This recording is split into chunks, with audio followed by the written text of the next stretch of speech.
In the dense forests of Nazi-occupied France, crucial messages weren't written down. They were whispered from person to person. And through the darkness and ever-present danger, one small boy carried them all. He was Marcel Pinte, codenamed Quinquin, the youngest spy in the French resistance.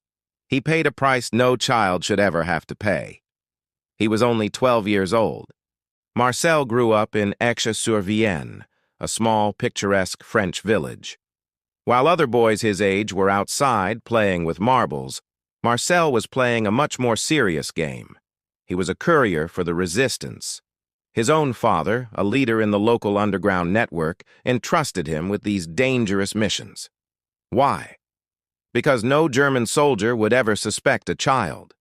Marcel would slip through fields under the cover of night, hiding coded notes inside his clothes.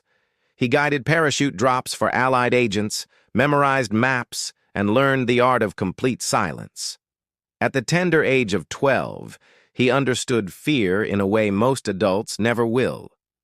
As the war dragged on, the German patrols began tightening their grip on the region. Resistance cells were hunted down, their members tortured and executed. But Marcel kept running. He was the lifeline, delivering critical messages between scattered groups of fighters. His code name, Quinquin, became legendary among the French networks. They called him the Boy Ghost. He was fast, he was small, and he was practically invisible. Every time he made it back home alive, his father would say the same thing, his voice a quiet mix of pride and relief. Bon travail, mon fils. Good work, my son. There were no celebrations, no parades. There was only the grim reality of survival. In August of 1944, liberation was finally on the horizon. Allied forces were advancing, and the resistance was preparing for a final push. Marcel was tasked with guiding a parachute drop of weapons near Limoges. It was a clear, quiet night, a night that almost felt safe. But war is never safe. One of the supply crates landed awkwardly, and as Marcel ran to secure it, a grenade inside it accidentally detonated.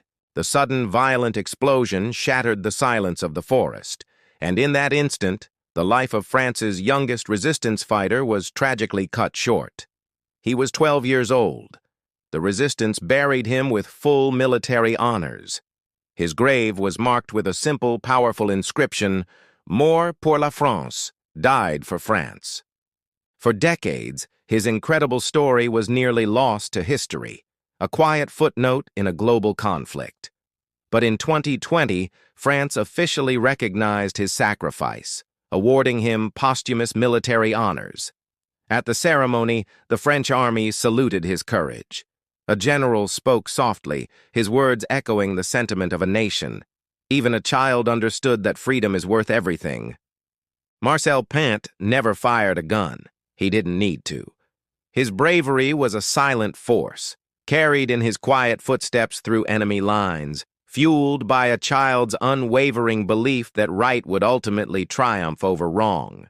When history speaks of heroes, it should whisper his name too, the boy spy who fought for France with nothing but his courage.